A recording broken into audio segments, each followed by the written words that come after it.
구독, 좋아요는 저에게 큰 힘이 됩니다.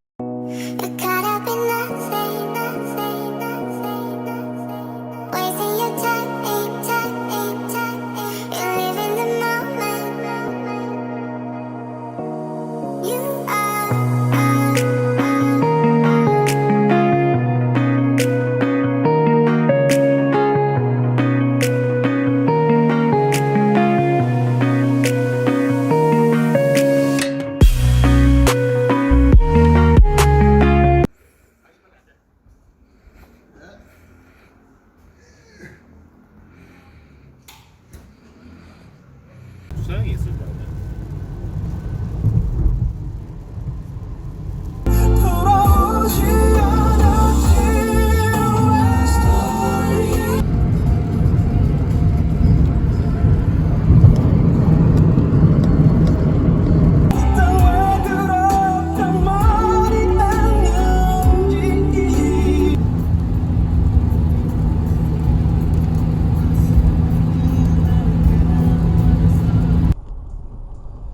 근데 이게 뭐 일에 300km 이상 타는 게 여사가 돼버려 가지고 요새는 나는 그래서 또 아까 좀 돌고 내려갈 때도 자동으로 튼튼히 돌던데. 나는 근데 아직 잠은 안 와. 그럼 니 잡으면 안 돼. 잠은 안 와. 일잖아. 잡으면 차 세우고 잘 거라고 한 시간. 그래. 한 시간 자고 갈 거라고. 네가 저거 문제지. 나는 맞지. 니도 일단은 오늘 일찍 그래도 갈무리가 돼야 니도 어느 정도 술 먹고 집에 들어가 쉬고 이제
문제 없이 잘 따라오고 있어.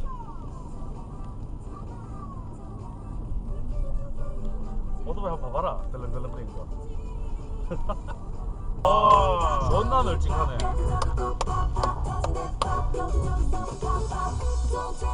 카메라 찍는 거 아니야? 어허. 고정식이 다 앞에 있구나.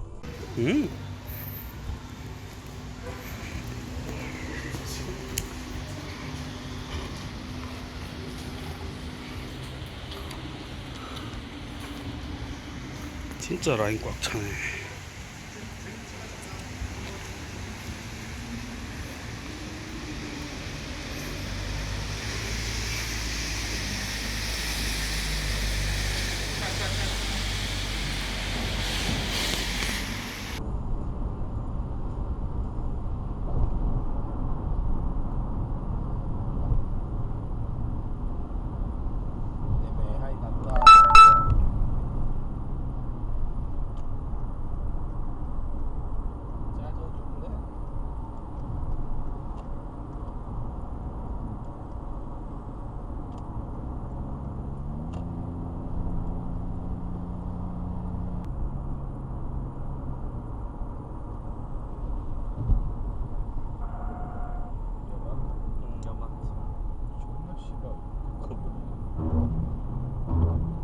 옮겼나? 창고 여기잖아. 씨발 이거 빡신데. 씨발 이거 빡신데. 잘 씨발. 창고 여기라고? 여기 쪽 있잖아. 이건 위치는 그대로다. 아니 뒷길 같은데 약간. 안돼 나 후진 안돼. 오지마 나 후진 안된다. 대구에서 주문진, 강릉 주문진까지 왕복 703km 주행했습니다.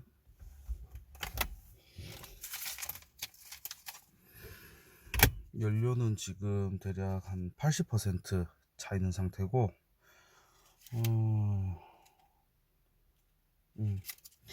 왕복 가스비, 이 차량은 가스 차량이라서 왕복 가스비 대략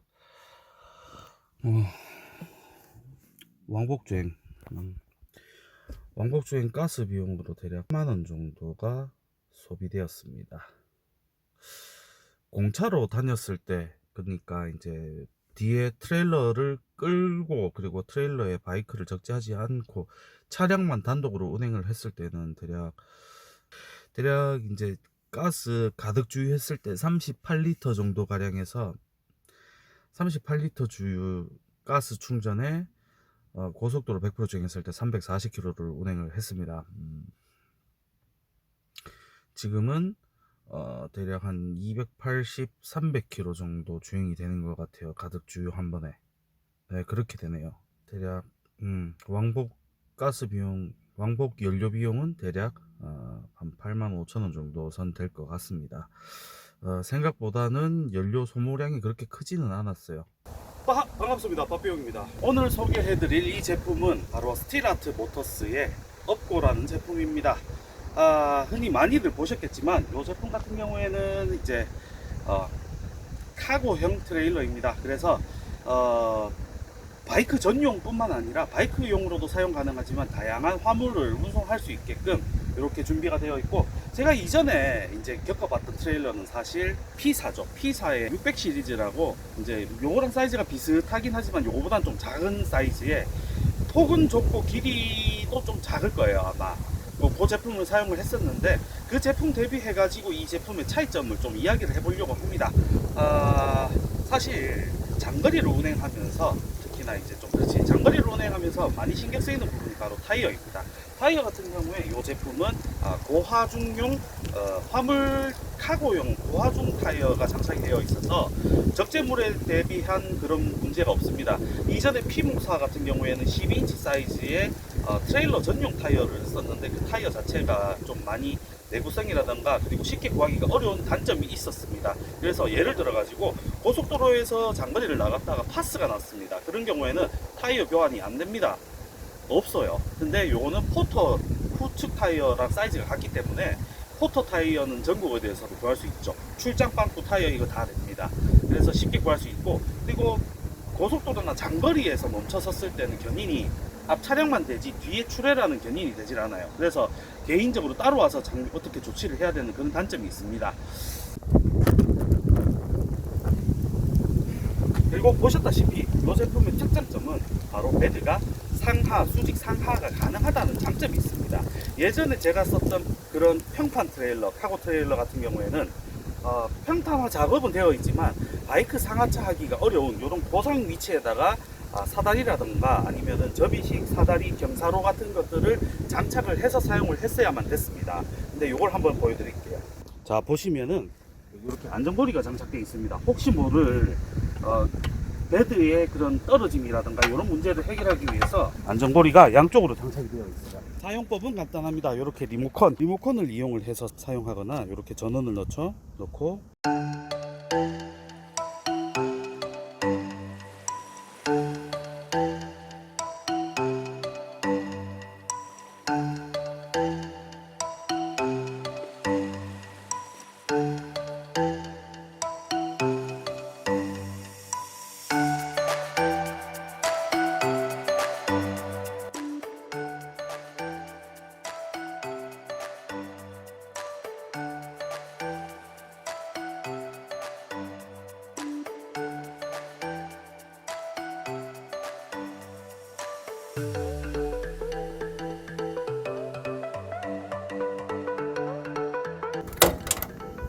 트렁크.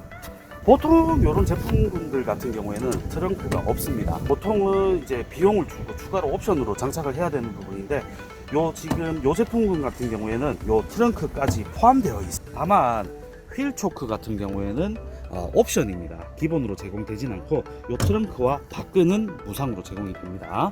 네, 고무 패킹 웨더 스트랩이 장착되어 있어서 방수를 고려를 했고, 그리고 내부에 기계 장치 작동을 위한 배터리가 장착되어 있습니다. 그리고 볼트 게이지, 그리고 이게 메인 차단 스위치입니다. 이런 경우에 계속 켜두면 방전될 수 있으니까 메인 차단 스위치로 전원을 사용할 때만 사용을 하고 사용하지 않을 땐 끌 수 있죠. 그리고 배터리 잔여량 볼 수 있고, 리모컨이 혹시나 없거나 분실됐던 경우나 뭐 그럴 때는 이렇게 요 본체에 장착된 스위치로도 기계적인 조작이 다 가능합니다.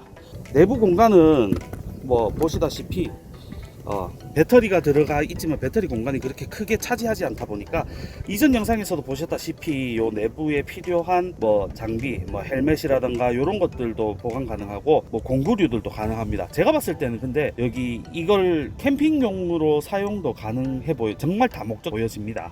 차량 주행 충전이 가능하게 되어 있습니다. 보통 배터리 이렇게 보시면은 지금 12.6V 지금 전기가 안 들어가죠. 차량 시동 걸면은 차량과 바로 연결이 돼서 13V 이상으로 이제 주행 충전이 가능하게 되어 있어서 따로 충전할 그런 어려움, 뭐 그런 걱정 고민 없으셔도 되고, 그리고 이 배터리 같은 경우에는 신품 만충전 상태 신품 배터리 기준으로 대략 한 50여 회 사용이 가능하다고 알고 있습니다. 근데 사실 단독으로 그렇게 사용할 일은 거의 없다고 보여집니다. 이 트레일러의 안정성에 대해서 궁금하실 분들이 계시겠는데, 일반적으로 바이크용 트레일러, 카고 트레일러들은 굉장히 작은 왜소한 타이어를 가지고 있거나 또는 승용차용 타이어, 경차용 타이어를 채용하고 있는 경우가 대부분입니다. 근데 이 제품 같은 경우에는 엑셀도 그렇고 샤시도 그렇고, 그리고 타이어 자체도 지금 고하중용 LT 타이어가 채용이 되어 있고, 대형 트레일러 위주로 개발하셨던 분들이 이제 경형 소형 트레일러를 제작을 하셨는데 생각보다 제가 봤을 때는 좀 오버스펙이지 않을까 정도로 안전 부분, 내구성 부분에 굉장히 신경을 많이 쓰셨더라고요. 그래서 실제로 주행해 봤을 때 피모 트레일러라든가 다소 경형 트레일러보다는 무게가 좀 더 나갈 수는 있는데 그런 부분에 대해서 안정감이라든가 날림이라든가 이런 현상은 적어서 묵직해서 주행 안정감, 안정성에 대해서는 걱정하실 필요는 없습니다. 다만 증가된 무게 때문에 연비에는 영향을 좀 줄 수는 있습니다. 근데 달리다가 막 그 허브 베어링이 터져가지고 바퀴가 빠져나간다던가 그런 일은 절대 없습니다. 왜냐하면은 오버스펙으로 나와 있다 보니까 지금 요 적재 중량의 발톱의 때만큼도 안 간다고 합니다. 네, 그건 참고해 주시고요. 곳곳에 지금 총 몇 개냐? 하나, 둘, 셋, 넷, 다섯, 총 20개의 아이볼트라고 해야 될까요? 요 이제 화물 고정용 바를 고정할 수 있는 볼트들이 이제 다 준비되어 있습니다. 그래서 뭐 고박하는 데는 어려움이 없다. 그리고 요 옵션으로 제공되는 판매가 되는 요 휠 초크, 요거는 반드시 있어야 됩니다. 바이크를 주 목적으로 쓰시는 분들은 요 휠 초크는 강추입니다. 무조건 쓰십시오. 휠 초크만 있으면은 강원도에서 GSX S1000을 싣고 왔죠. 그 휠 초크만 있으니까 휠 초크에다가 앞에 이렇게 산바리 쪽에 고박근 2개만 체결해도 바이크가 미동도 안 할 정도로 짱짱했습니다. 근데 혹시 몰라서 뒤쪽에다가도 체결을 해서 가긴 했는데 끄떡없었습니다. 대려 이런 작은 바퀴 사이즈라든가 규격 외 사이즈 아이들 같은 경우에는 조금 불안할 수 있어서 혹시 몰라 고박근을 더 채우는 거고요. 뭐 안전제일 아니겠습니까? 고인목이 없더라도 베드만 내려두더라도 뭐 경사로 밀림이라든가 이런 문제는 없습니다. 제가 사용해 보면서 단점으로 생각되던 부분, 제가 사용을 해보면서 단점으로 생각됐던 부분은 아무래도 사이즈가 좀 단점이지 않을까 싶어요. 이게 폭이 그 주차 라인, 원룸 주차 라인 같은 경우에도 그렇지만 고속도로 휴게소 주차 라인에서는 대략 한 요 정도의 여유 공간이 있었어요. 양쪽 통틀어서 총 요 정도의 공간이 남으니까 한 요 정도씩, 요 정도 거의 꽉 찬다고 보시면 됩니다. 거의 뭐 풀 사이즈예요. 그러다 보니까 실제로 주행할 때는 사실 좁은 소방도로 빼고는 크게 신경 쓸 건 없지만 아무래도 사이즈 폭이 좀 빡빡하다 보니까 앞에 끄는 승용차 대비해서 이게 좀 크다 보니까 운행하면서 뒤쪽이 조금 신경 쓰이지 않을 수가 없었습니다. 그거 말고는 사실은 크게 흠을 잡을 만한 부분은 없었어요. 기존의 피모사 물건 대비해가지고 보시면은 또 반스프링이 장착되어 있는데 이게 또 고화중 세팅되어 있다 보니까 0.1톤이 올라타더라도 괜찮습니다. 영상에서 보셨다시피 이 제품 같은 경우에는 베드 틸팅형이죠. 바이크를 이제 로딩 상차 하차 하는데 필요한 요 베드를 내렸다 올렸다 하는데 대략 한 25초 정도, 약 25초 정도면 이제 상하가 됩니다. 어떻게 보면 느릴 수도 있다고 생각하시겠지만 개인적으로 써보니까 그렇게 느리다라고 생각은 되진 않았어요. 되려 지금 여기 있는 고박은 바끔 묶는 게 시간이 더 걸려요.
네, 끝났습니다. 생각보다 간단하죠. 이렇게 바이크 자체가 무겁고 부담스러운 바이크, 운행이 안 되는 바이크들도 주변 도움 없이 혼자서 상차 하차가 가능합니다. 그만큼 편리성에 중점을 뒀고, 사실 카고 트레일러라고 하지만 바이크를 더 내리고 올리기 쉽게끔 바이크에 좀 더 초점을 뒀는 제품이지만, 바이크 트레일러라고 해두면은 바이크 위에 다른 화물은 적재할 수가 없기 때문에 다양한 화물들, 뭐 예를 들면은 뭐 ATV 사이즈, ATV도 700cc 미만급 ATV라면은 다 적재 가능하고, 뭐 ATV 이외에 야쿠르트 카트라든가 뭐 이런 것들도 다 적재가 가능합니다. 그런 만큼 뭐 굳이 그러진 않겠지만 뭐 육로에서 이동을 위한 제트스키라든가 이런 것도 탑재가 가능하겠죠. 뭐 그런 여러 용도로 사용이 가능합니다. 실제로 제가 700km 정도 운행하면서 요 트레일러를 달고 갔을 때와 달지 않았을 때 연료 소모 차이를 확인을 해봤습니다. 원래 평상시 지금 요 차량은 LPG 가스 개조 차량인데 대략 이제 요 거리를 갔다 오는데 통상 한 8만원 정도 8만원 가량이 듭니다, 연료 비용으로. 근데 700km 탔을 때 한 8만원, 지금 요거 견인 장치를 달고 보니까 근 10만원 가깝게 나오는 것 같기는 해요. 무게가 있다 보니까. 특히나 이제 대관령 영동고속도로 구간 다녀보신 분들은 아시겠지만은 그 구간을, 오르막 구간을 이제 이 차량으로도 좀 버겁더라고요. 네, 나중에 돈 많이 벌어서 5000cc에다가 끌어야 되겠습니다. 뭐 요거는 살살 다니는 걸로 하고. 아무튼 끌어보니까 연료 비용적인 부분에서는 뭐 크게 부담스러울 정도로 큰 차이는 없었어요. 그리고 주행하는 부분에서도 주행 안정성에 대해서는 뭐 크게 나무랄 게 없었습니다. 공차 상태가 되려 날려서 위험할 수도 있다라고 말씀을 해주셨지만, 막상 운행해 보니까 위험하거나 불안한 느낌은 전혀 없었어요. 다만 뒤에 뭐가 좀 달려 있기는 하구나 하는 느낌이었고, 바이크를 적재하고 나서 중량이 실리니까 그때 느낌이 좀 달라졌죠. 뒤에서 조금 당기는 느낌이 난다, 그런 부분만 있지, 차량 자체의 거동, 핸들링, 뭐 이제 특히 피시텔 현상 이런 부분에 대해서는 걱정할 게 없었습니다. 요번 지금 트레일러를 이제 요 설계하실 당시에부터 이 트레일러 차량을 전문적으로, 이제 대형 트레일러를 전문적으로 제작하셨던 업체시다 보니까 그 경험을 토대로 최대한 안전하게끔 위치를 맞추셔가지고 이렇게 개발을 하시게 됐다고 하네요. 꼼꼼하게 지금 여기 보시면 전부 다 이거 뭐라고 해야 될까, 그 분체 도장 싹 다 해놨고, 그리고 구석구석에 보면은 굉장히 마감 자체가 깔끔하게 되어 있습니다. 뭐 피모 제품과 비교하기가 미안할 정도예요. 제품 자체는 굉장히 좋은 것 같습니다. 트레일러 자체를 그렇게 많이 경험해 보진 않았습니다만, 경기장을 한번 갔을 때 뭐 여러 제품군들을 봤지만, 그 뭔가 뭐 레이저 커팅이 화려하게 뭔가를 해놨긴 해놨는데 결국은 짐수레에 불과하더라 라는 게 제 생각입니다. 근데 이것도 어떻게 보면 짐수레기는 하지만 기능성이 추가된 사용하기 편리한 제품이라서, 특히 끌바 하실 수 있는 여성분들이라도 바이크 적재하는데 전혀 부담이 가지 않아요. 왜? 판이 넓지, 발만 닿으면 되니까. 아니면은 끌바해서 올라가도 되고, 그렇다고 경사로가 심하지도 않습니다. 경사로가 굉장히 완만하게 세팅되어 있어서 바이크 올리고 내리는데 큰 부담이 없습니다. 끝먹는 게 시간이 걸릴지언정 바이크를 트레일러에 올리고 내리는 데는 큰 시간이 들지 않더라. 차량 운동 성능에 영향을 미치지 않고 연비에는 영향을 좀 준다. 그거 말고는 뭐 큰 문제는 없는 것 같습니다. 덕분에 저는 좋은 물건 이제 무상으로 지금 한 달 정도 사용할 수 있게 기회를 주셨어요. 뭐 앞으로도 이제 다른 영상으로도 이제 간혹 가다가 찾아뵐 수 있는 제품입니다. 그리고 이 제품 지금 뒤에 실리는 이 바이크 같은 경우에는 사고차 픽업을 대신 해준다고 해가지고 이렇게 한 거. 그리고 화물 적재할 때 보시면은, 자, 요 중간에 들어가 있죠. 지금 바이크 한 대를 딱 정중앙에 실었기 때문에 이렇지만, 바이크를 두 대를 실어야 되는 경우도 있습니다. 그런 경우에는 여기 보시면은 번호판을 위로 제칠 수가 있어요. 이렇게 제쳐서 바이크를 올리고 내릴 수 있고, 뽑을 때는 이렇게. 지금 요 방식은 이렇게 되어 있지만, 지금 이 제품은 사실은 이제 앞으로 출시가 되면은 개선될 예정입니다. 지금 요거 보고 계신 부분에서 더 개선될 예정이라서, 요 부분에 대해서 불편하진 않냐, 뭐 이런 궁금증들 있으면 알려주시면 저도 그걸 감안해서 테스트를 한번 해보겠습니다. 완연한 가을 날씨입니다. 어제 그리고 그저께 이틀, 한 3일 정도, 이틀 3일 정도 비가 왔었어요. 그러다 보니까 많이 선선합니다. 쌀쌀해요. 안전사고 유의하시고, 오늘 이렇게 준비한 영상은 마무리 짓도록 하겠습니다. 모두들 건강히 잘 지내시고 또 뵙도록 하겠습니다. 모두들 빠바.